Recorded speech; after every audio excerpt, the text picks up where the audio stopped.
আরে রুমানা দিদি, এত ফ্যাশন পোশাক পরে এত সাজগোজ করে কোথায় চললে গো?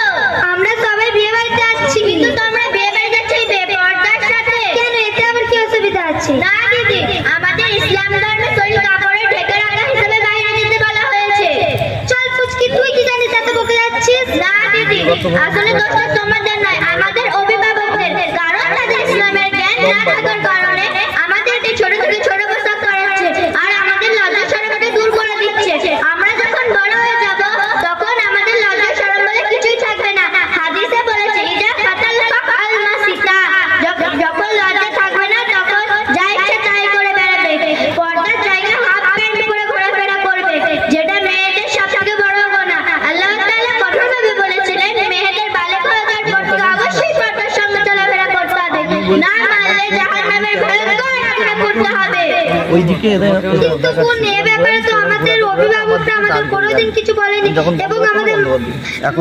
এবং আমাদের গ্রামের মহিলারাও তো আমাদের মতনই পোশাক পরে বাইরে বের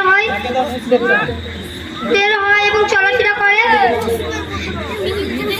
আচ্ছা, এটা নিয়ে তোমার ভুল ধারণা। যদি ছোট পোশাক পরলে মডার্ন হওয়া যায়, তাহলে আদিম মানুষ যারা জঙ্গলে বাস করতো তারা তো অনেক বেশি মডার্ন। আজ তারা পিছনের দিকে তাকালে দেখতে পাবে অনেক মুসলিম আছে যারা ডাক্তারি করছে, শিক্ষিতা করছে, ব্যবসা করছে, গাড়ি চালাচ্ছে, প্লেন চালাচ্ছে, সব কিছুই করছে।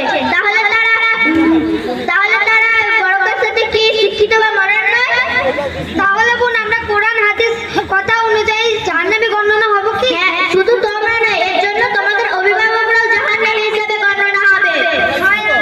আমার জন্য আমার বাপ, দাদা, ছেলে, স্বামীদেরকেও জাহান্নামে যেতে হবে? হ্যাঁ দিদি, অবশ্যই যেতে হবে।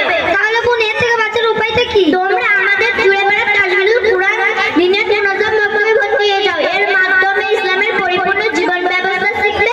আল্লাহর হুকুম, নবী সাল্লাল্লাহু আলাইহি ওয়াসাল্লামের সুন্নতের পালনের মাধ্যমে জান্নাতে হতে পারবে ইনশাআল্লাহ।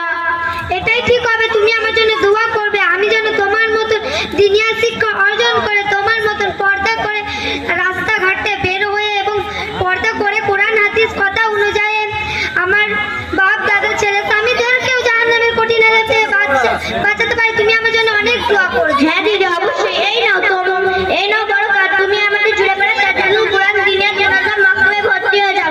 এর মাধ্যমে ইসলামের পরিপূর্ণ জীবন ব্যবস্থা শিখবে। আল্লাহর হুকুম, নবী সাল্লাল্লাহু আলাইহি ওয়াসাল্লামের সুন্নতের পালনের মাধ্যমে জান্নাতে যেতে পারবে ইনশাআল্লাহ।